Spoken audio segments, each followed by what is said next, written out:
Hi everyone, just thought I'd share this video because I think it's important to illustrate what the handle of the golf club is doing, i.e. your hands. I think we don't talk about them enough. So we have a young man here struggling a little bit with his dispersion. So Joe is an aspiring tour player doing some very, very good things on the mini tours up here in Scotland. So we can see driver not quite performing. We've got a two-way miss going on here with 42 feet of variability. So when we delved into the details, we could see here that the club speed was 118, so pretty darn quick.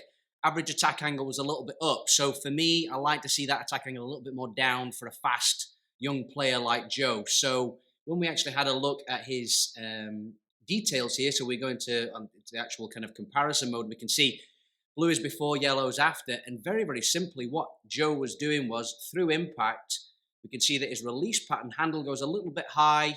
And then because the club's going up, he's kind of rolling and releasing that club, and we get into this sort of flippy position. So all we really worked on was getting the hands exiting a little bit low, playing a nice little soft kind of cut action, and we can see the difference there in the release pattern, just less flip.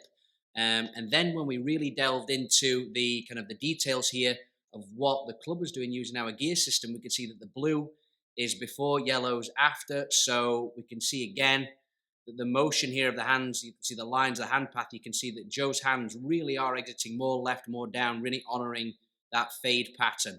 So why does that benefit? Well, basically we can see here that when we look at the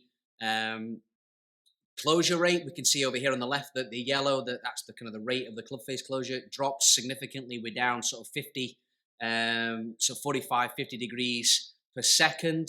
We also have a look here that the amount of deflection, i.e. the forward bend of the shaft here in Joe's club, we can see blue is before again, and we can see that the deflection is 30 millimeters.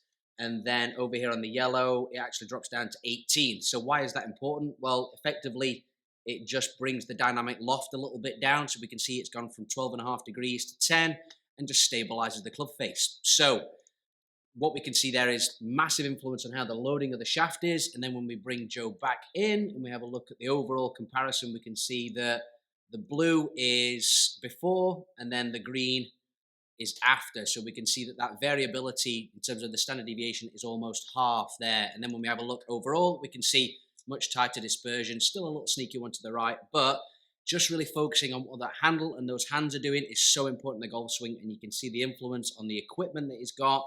So yeah, very important. Hope that is of interest. Thanks for watching.